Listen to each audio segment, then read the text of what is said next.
आज सकाळी स्वयंपाकाची थोडी घाईच होती, कारण की आज नाश्त्यामध्ये सकाळी पोहे बनवले होते आणि नंतर ह्यांचा टिफिन बनवायचा होता आणि आज पवार सरांना बोलवलं होतं, कारण की पवित्र पोर्टलमधून त्यांची पाथरी येथे शिक्षक म्हणून निवड झालेली आहे. त्यामुळे ह्यांनी त्यांचा सत्कार वगैरे केला आणि त्यानंतर लगेचच स्पीड पोस्टाने राख्या पाठवायच्या होत्या. परंतु कसं होतं, 4 दिवस पोस्ट ऑफिस बंद असल्यामुळं मग काय परत आलो आणि त्यानंतर घरी आल्यावर पाणी आलं होतं.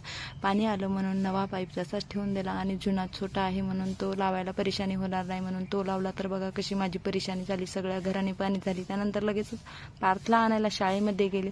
शाळेमध्ये गेल्यावर त्याचा आवडता गेम तो खेळला आणि घरी आल्याच्या नंतर त्याला जो दिलेली ड्रॉइंग होती ती कंप्लीट केली. आणि रात्री आम्ही थोडंसं बाहेर गेलो होतो. बाहेर गेल्याच्या नंतर आम्ही पाणीपुरी खाल्ली नाही, असं कधी होणारच नाही. त्यानंतर पाणीपुरी खाल्ली, खरेदी केली आणि घरी आलो आणले आणि त्याला लगेचच मी त्याला ट्राय करून बघितले.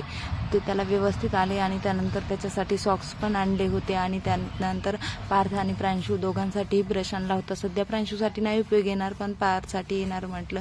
आणि काटे चम्मच पण घेऊन आलो होतो. ब्रश आणलं कारण की साध्या ब्रशनं कसे दात टोचते, त्यामुळं हा सॉफ्ट आणि मऊ होता. त्यामुळं मग येताना मेडिकलवरनं हा ब्रशही आम्ही त्याच्यासाठी घेऊन आलो. सो असा होता माझा आजचा दिवस. चला तर मग पुन्हा भेटूया.